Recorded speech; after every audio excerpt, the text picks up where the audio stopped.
backstage at the Cumberland County Civic Center in the Disturbed dressing room. This is a pretty sweet dressing room, Dan. Yeah, pretty nice. You've probably been in worse. Oh yes, yes. This is good. This is a big room, so this is tolerable. There's been some that we felt were good, like a janitor's closet.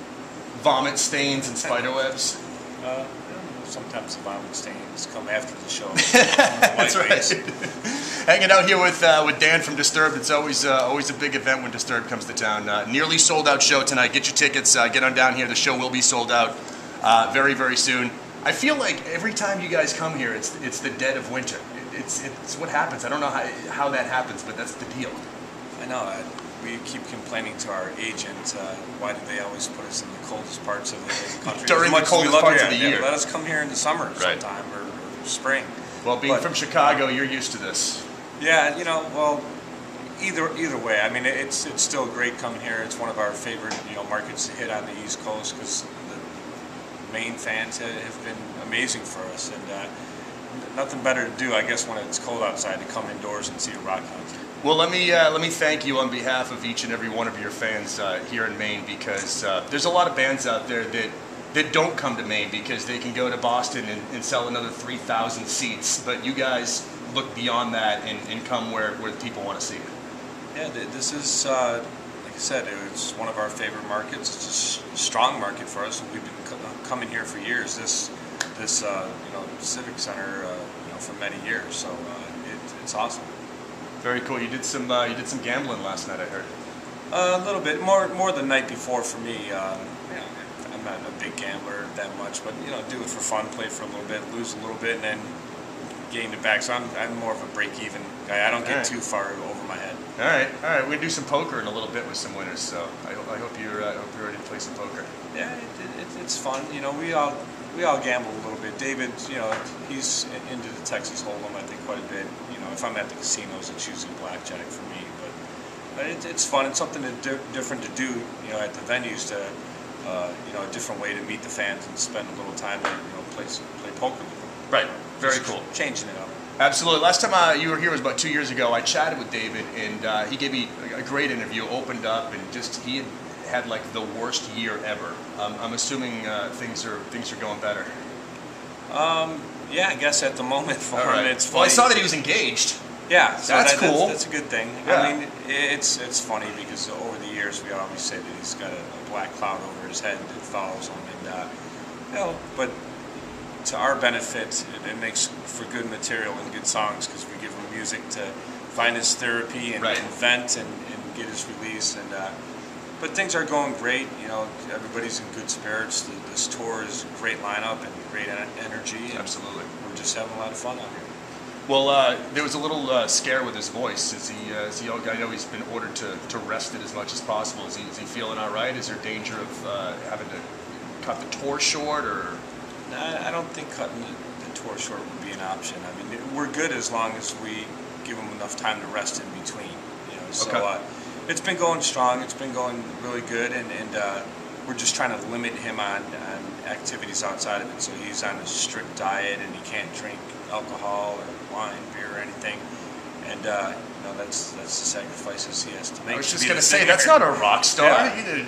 Well, that's why I chose to play guitar, and I could do those. No need to use your yeah. voice. I could partake in all the debauchery that happens without having to worry about it. Well, speaking of debauchery, we have an after party right across the street tonight at the Asylum with some great local bands here in town. So we'd love if you would come over and hang out with us afterwards. Just throwing it out there. I think we're around for a little bit before we got bus calls. So, like I said, I mean, usually the rest of us will partake in a few drinks and a couple shots, and we'll send David to bed and get some rest. Yeah, go to bed and be ready for the show tomorrow. Right on, sounds good. You have a side project, The Art of Dying. Tell us a little bit about that.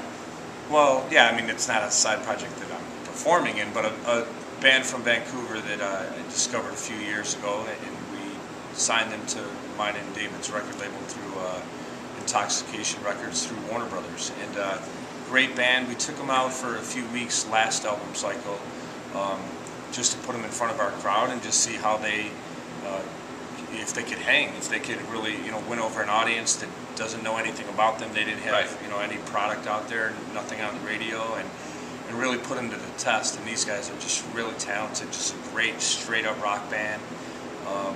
And we went in and got Warner Brothers to sign the deal for them, and went in and made the album. I cut a few tracks with them and produced 5 of the songs off the album. And the first single's out there now, Die Trying, and the album should come probably, I think, maybe around the end of March. We're hoping Awesome. for. And they'll be out on tour on the Avalanche tour, with Theory of a Dead Man, Stone Sour. Yeah, that tour is actually coming to Maine. We're going to have that on April 30th right here, up at the Bangor waterfront. So, yeah, we're looking forward to checking them out. Yeah, make sure you guys come out early enough to see them, because I think they're the first band, so. Yeah, they're great. So right. I'm looking forward to what this upcoming year is going to hold for them. Chat with Dan here from Disturbed at the Civic Center. What's up for the rest of the year for you guys? Just busy touring. Just we'll do the second leg of this tour as well. Then we'll do Australia, New Zealand. I think that'll be probably around April or so into May, and then we'll do Europe again. We'll do some of the festivals in June. All these huge festivals over there. We got some confirmation on a few of the shows over there with some strong bills, and we're doing a show with Tool, a show with Judas Priest. Wow. Whitesnake and all these. That's insane. This is Judas Priest's last tour, isn't it? That's what I keep hearing. Yeah, I guess that's the word. But I mean, those European. How many farewell tours do bands have anyway these days? Rob Halford could be up there when he's 65. Yeah, I mean, I hope that they do continue touring. Yeah. I mean, they're great. We've had the opportunity to do a few shows with them in Europe before, and so we're looking forward to all that. We're going to come back around in the U.S. For the Mayhem tour. Yeah. And that'll be with us and Godsmack co-headlining, and Megadeth, Machine Head. Bring your earplugs. Trivium. Yeah, it's a pretty heavy bill, and looking forward to that. So that'll probably round out most likely the rest of the year for us, or up until the fall, and then we'll probably wrap things up on this album. Awesome, man. Well, thank you for taking the time. Always good to see you. You know, the crowd here in Portland is extremely psyched up to see you tonight, so get ready for another great Portland show. Cool.